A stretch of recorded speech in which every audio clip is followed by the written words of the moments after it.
Hai Tribuners, bertemu lagi dalam Tribun Topik bersama saya, pemimpin redaksi Tribun Jateng, Erwin Ardian.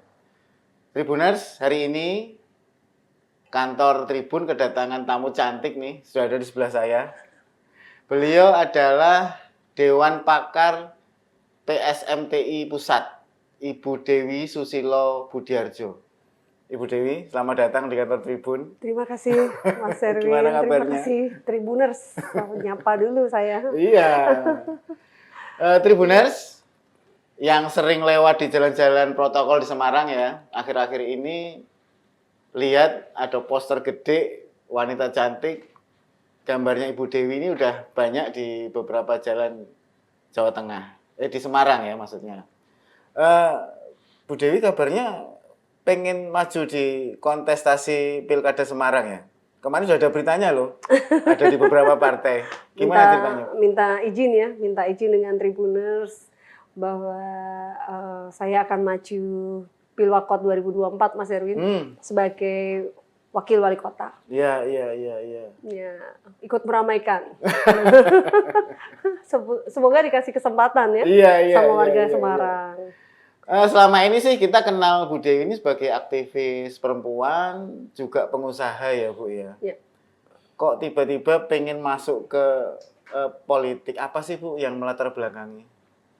Iya, setelah 14 tahun Mas Erwin turun ke mengabdi bermula kan saya dari anak-anak di pinggiran itu, anak-anak yang termarginalkan ya.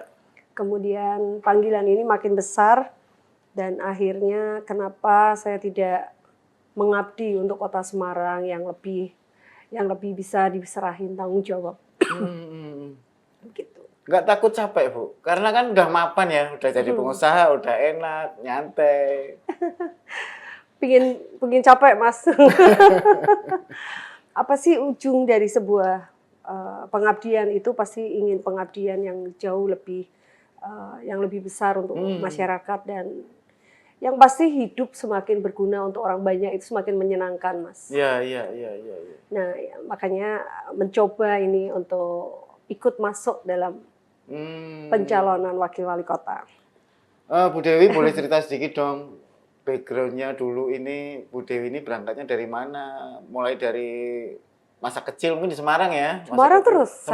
Saya lahir, sekolah, bahkan berkeluarga, mungkin sampai menutup mata di kota Semarang, Mas.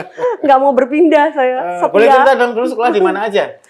Saya dari TK, SD, SMP di Karangturi, Mas. Oh, Karangturi. Kemudian di sekolah Kristen YSKI. Kuliah di Stikubang. Kemudian saya ambil S1-nya di hukum, S2 hukum, S3 juga hukum di Untak. Kalau S2 dilanjutkan di Stikubang juga berkawan sama Mas Erwin ya. Teman satu angkatan. Ya itu Mas. Sekarang ini akan harus menyelesaikan S2-nya, belum selesai. S3-nya juga masih kurang dua ujian, terbuka dan tertutup Mas. Bismillah, bisa jadi dokter nanti di akhir tahun. Luar biasa ya Tribuners, sosok Bu Dewi ini sibuk di dunia usaha, kemudian sosial. Dulu itu saya kenal Bu Dewi ini punya anak asuh banyak banget ya Bu ya, ngurusin anak-anak jalanan ya waktu itu ya. Itu bisa cerita sedikit dong? Anak jalanan kami waktu itu terdata 460 sekian anak Mas dengan 10 titik di kota Semarang. Bermula dari apa sih Mas? Bermula dari panggilan itu kan bertahap ya Mas, nggak bisa, orang Jawa bilang nggak bisa mak bedunduk gitu.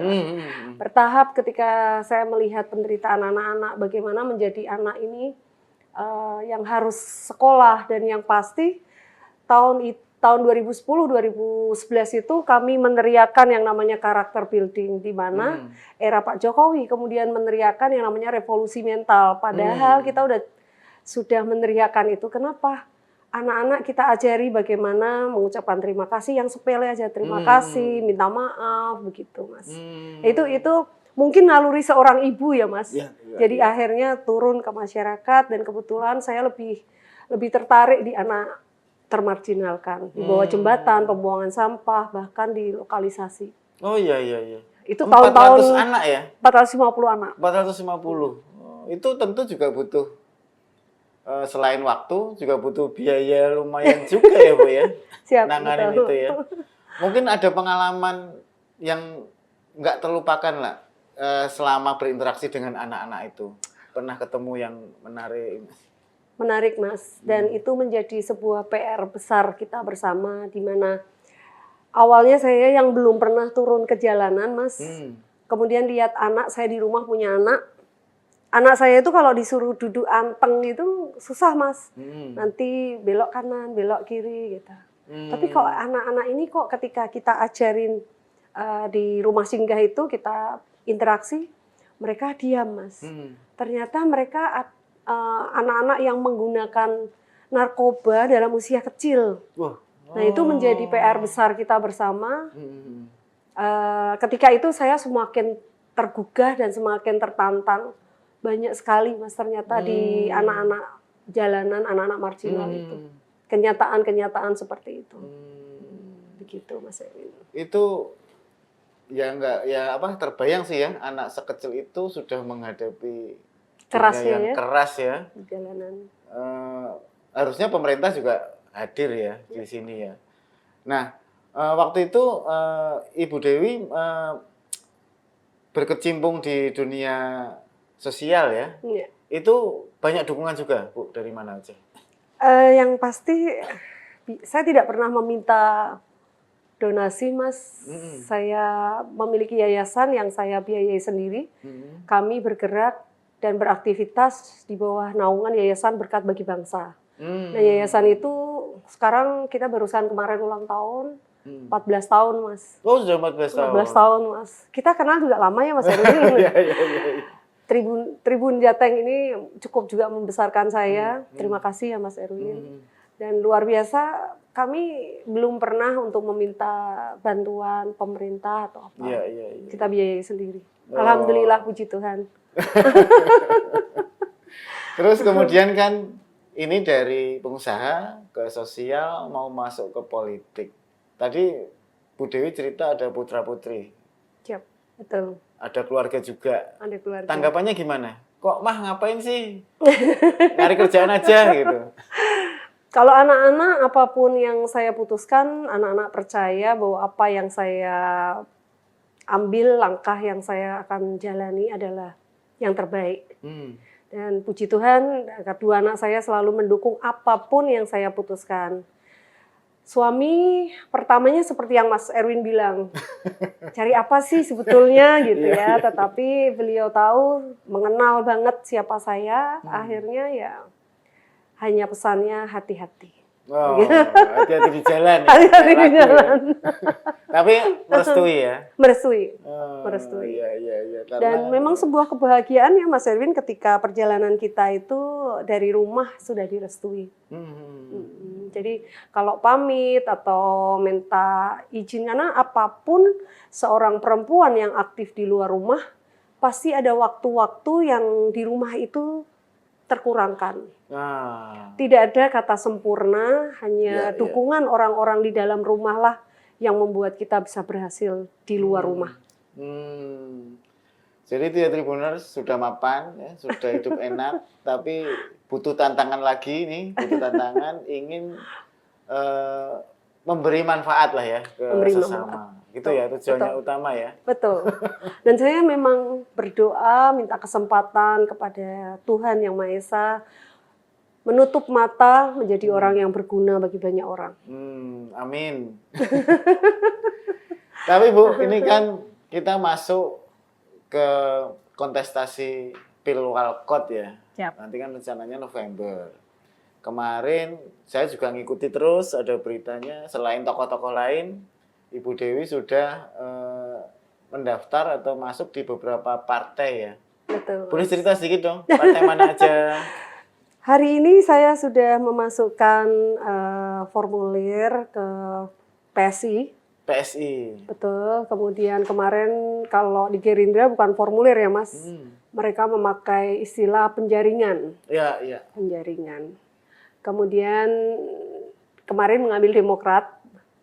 Hari ini ada beberapa partai yang kami ambil juga, Mas. Yang pasti saya tertarik dan berharap mendapat dukungan dari partai-partai koalisi kemarin, Indonesia Maju. Semoga ada kebaikan untuk saya dan harapan. Oh, jadi sudah mulai jalan ya ke Betul, partai-partai. Mas. Tinggal nanti bagaimana Bagaimana? keputusan dari partai gitu ya, Bu? Mas Erwin dan Tribuners mendoakan saya. Jadi partai sudah, persiapan sudah. Sekarang kita bicara mengenai Kota Semarang karena ini kan Ya, Mas. Kota Semarang ya. Kalau Bu Dewi melihat Kota Semarang ini selama ini gimana sih, Bu?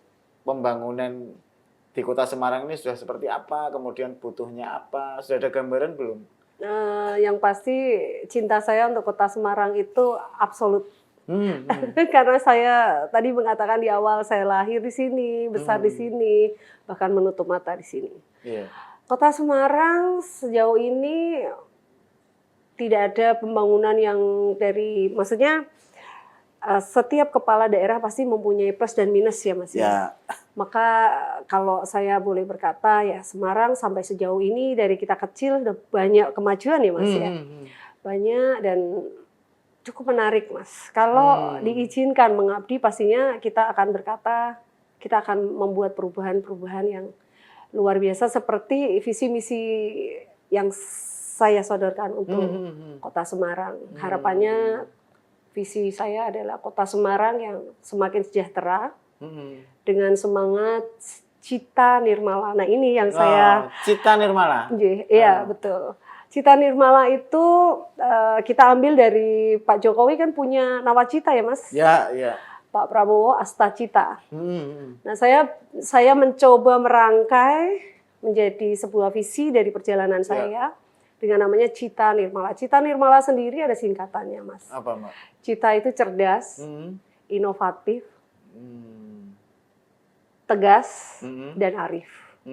Sedangkan Nirmala itu sebuah semangat untuk sesuatu yang bersih dan suci. Dari ketegasan dan kearifan itu menghasilkan semangat yang bersih dan suci. Wah, luar biasa ya. Bagus banget nih programnya. Kalau yang cerdas ya karena dunia yang kita hadapi anak-anak milenial dan anak-anak yang lebih lainnya Gen Z gitu ya, kita berharapnya anak-anak itu kan anak-anak yang produktif dan inovatif. Ya, Mas. Dan Tribuners tadi kan di awal saya sudah nyebut ya, Ibu Dewi ini adalah Dewan Pakarnya PSMTI. Ini saya ingin tahu sedikit soal PSMTI ini. Singkatannya kalau nggak salah Paguyuban Sosial Marga Tionghoa. Ya. Ibu Dewi dulu pernah Paguyuban Sosial Marga Tionghoa Indonesia. Tionghoa Indonesia. Dulu Bu Dewi ini pernah jadi ketuanya di Jateng ya, Jawa Ibu Tengah. Ya. Sekarang betul. ditarik ke pusat Jakarta. karena sudah paripurna. Dan tentu saja kita tahu ini sebuah organisasi yang besar ya, dan isinya banyak pengusaha besar di sana, se-Indonesia. Sebagai anggota di pusat tentu punya fungsi strategis nanti, Bu. Betul. Bisa nggak narik pengusaha-pengusaha di nasional ini masuk ke Semarang? Harapannya begitu dengan tadi Cita Nirmala itu, Mas. Harapannya kita bisa menghadirkan Semarang yang jauh lebih canggih, Semarang yang lebih punya prospek dalam ekonomi, dengan berusaha sebagaimana saya dipanggil dan berasal sebagai pengusaha. Saya harapkan kawan-kawan pengusaha di luar Kota Semarang mempunyai keinginan untuk masuk di Kota Semarang. Iya, yang pasti nanti bakalan lebih oke ya kalau pengusaha banyak yang masuk ke sini, pasti banyak sektor bergerak ya, Bu ya. Harapannya seperti itu ya? Harapannya seperti itu. Ya, Mas. Untuk sektor ekonomi terutama ya karena saya berasal dari dunia ekonomi, pasti kita berkeinginan bahwa ekonomi di Kota Semarang bisa semakin naik. Iya. Tapi bicara ekonomi tentu saja kita nggak bisa lepas dari pendidikan ya, Bu. Betul. Ya. Karena kan apalagi kemarin di COVID ya, kita sempat ada penurunan. Kalau Bu Dewi sendiri melihat pendidikan di Semarang ini bagaimana, Bu? Mungkin punya insight atau punya cita-cita, punya program untuk memajukan dunia pendidikan di Kota Semarang? Kalau pendidikan di Kota Semarang pastinya akan rely dengan pusat ya, Mas. Kurikulum itu tidak bisa kita hindari. Tetapi mungkin ada seperti Cita Nirmala tadi, kembali lagi ke Cita Nirmala, saya tidak akan membahas program kerja saya, Thomas. Tapi akan kita singgung sedikit bahwa inovasi ini akan kita kembangkan. Contoh dunia pendidikan. Dunia pendidikan itu akan berkaitan dengan gadget ya Mas sekarang ya. Internet dengan teknologi ya sekarang. Nah, diharapkannya pendidikan itu akan rely dengan kemajuan teknologi sekarang. Contoh mungkin alangkah bagusnya jika contoh ya Mas, di setiap RT itu dibuat seperti apa WiFi, di mana anak-anak itu bisa belajar dengan menggunakan internet secara rata. Ya. Harapannya memajukan pendidikan. Pendidikan sudah baku. Ya kan, ada kurikulum, rely dengan pusat pastinya ya Mas, kurikulum itu. Nah, apa sih yang bisa Kota Semarang ini bikin semakin menarik gitu loh, untuk anak-anak itu semakin senang. Anak-anak itu pegang gadget, tetapi gadget kadang main game ya Mas. Nah, makanya Mobile Legend. Nah, itu kita bikin mereka untuk belajar menggunakan gadget ini. Misalnya internet kita bisa bikin PR di situ, nggak harus di sekolah sampai pulang jam 3 gitu Mas. Iya. Betul ya. Menarik itu, banget ya. Ini yang sedang akan saya masukkan dalam program kerja saya ke depan. Oh, jadi Tribuners warga Kota Semarang ya. Ini Bu Dewi tadi cerita bagaimana ada ide ya. Setiap RT ya. Ya, setiap RT di Kota Semarang ini ada free wifi. Ya. Wah, ini seneng banget ya. Tetapi ada minusnya Mas. Harus ada kerjasama antara kita dengan orang tua. Ketika wifi itu dikeluarkan, kalau orang tua tidak menghandle anak-anaknya, itu kan bisa kebablasan ya Mas. Iya, tetap harus diawasi. Harus diawasi. Sebagaimana kita tahu sebuah pisau dipakai di tangan yang salah bisa salah juga. Iya. Ya itu nanti teknisnya ya. Yang penting ketika ada fasilitas bisa dimanfaatkan untuk positif, kan oke banget nih kalau seluruh RT punya wifi. Betul. Kita yang kemarin ada program CCTV ya pemerintah kemarin ya. Tapi sekarang ini wifi. Nah ini yang dengar pasti pada senang. Karena selama ini kadang nyari wifi ini kalau kuotanya habis apalagi kan kita nyari kan nggak semua rumah berlangganan ya. Betul. Bismillah bisa Mas, karena kalau kita berjalan, kita traveling ke luar negeri, wifi itu kan sangat gampang ya Mas ya. Sedangkan untuk kita ini masih harus masuk ke kafe, masuk ke hotel, masuk ke bangunan gitu. Iya. Atau bawa-bawa wifi berjalan. Gitu. Keren. Jadi siap-siap ya. Kalau program ini jalan, nanti anggaran untuk beli kuota jadi berkurang nih karena udah ada gratis dari pemerintah. Harus nabung, tapi digeser ke nabung ya, sekolah harus buka tabungan. Iya. Bu Dewi, tadi pendidikan sudah, infrastruktur, dan Bu Dewi ini kan background-nya pengusaha. Ya. Kalau melihat sektor usaha terutama UMKM nih di Semarang, apa sih yang bisa didorong? Saya itu memiliki beberapa UMKM, Mas. Kita juga membawahi, kita ada WA group gitu, UMKM, dan anggotanya cukup banyak, Mas. Di Semarang, di Kudus, di Solo, itu ada kami. COVID kemarin, pandemi kemarin membuat saya pribadi tertarik sekali dengan UMKM. Kenapa? Justru negara kita itu sektor ekonominya itu tertolong dengan UMKM ini bergerak, Mas. Pandemi kemarin membuat warga negara kita kreatif gitu, Mas. Kita lihat semakin banyak orang membuka kuliner. UMKM semakin merebak kemana-mana, Mas. Ada mikro ya. Bahkan ketika pertama goreng itu mereka sudah menamakan aku UMKM loh gitu.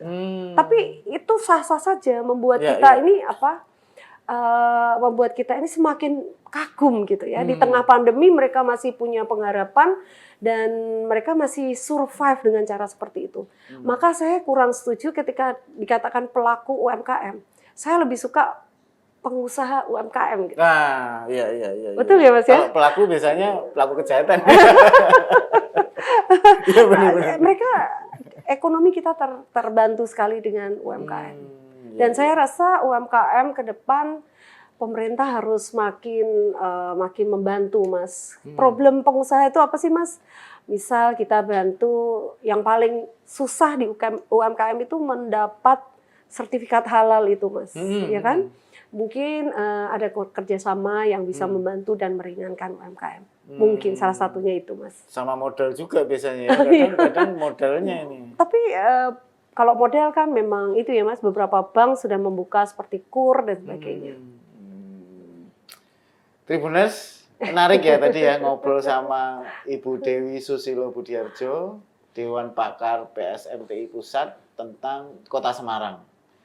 Tadi mulai ada kiprah beliau menangani anak-anak jalanan yang jumlahnya 450 gitu ya, 14 tahun ya. Ya, 14 tahun. Tidak Kemudian terasa. tadi ada program menarik, WiFi gratis di setiap RT ya, terutama untuk belajar anak-anak. Tadi juga sudah ngomong soal UMKM ya. Macam-macam tadi banyak hal yang menginspirasi kita semua. Bu Dewi, mungkin ada pesan-pesan nggak buat warga Kota Semarang yang nonton nih? Yang pasti Pilwakot ini memang berdekatan dengan Pilpres ya, Mas. Ya. Kehangatan dan ketegangan dari Pilpres sendiri masih terasa Ya. karena dengan dekatnya waktu ini. Saya berharap tidak membuat kita itu terpecah-pecah, tetapi biarlah kita ini para kontestan ini, para wakil-wakil rakyat yang ditunjuk menjadi pemimpin daerah tidak saling bermusuhan atau sensitif ya, Mas. Ya, ya. Tapi bersama-sama kita guyup demi Semarang yang jauh lebih baik. Ya. Begitu, Mas. Sudah ada pasangannya belum? Masih tak simpan dulu, Mas. Nanti kalau sudah saya bawa Tribun ya, Mas. Nggak ada bocoran-bocoran Jangan ciri-cirinya toh. kayak apa gitu? Jangan nggak ada biar ya? Mas Erwin penasaran. Bener ya, nanti kalau ada Pasti, pasangan Mas. diajak ke sini. Tribuners, itu tadi obrolan seru kita dengan Ibu Dewi Susilo Budiarjo. Tentu saja banyak hal menarik, banyak inspirasi yang bisa kita ambil. Sekali lagi terima kasih Bu Dewi sudah hadir di Terima kasih Tribun juga Jateng. Mas Erwin. Kapan-kapan kita undang lagi ya. Sering-sering bagus, Mas. Saya senang. Tribuners, sampai bertemu dalam Tribun Topik berikutnya bersama saya, pemimpin redaksi Tribun Jateng, Erwin Ardian, dengan topik-topik yang menarik dan narasumber yang keren. Terima kasih, salam Tribun.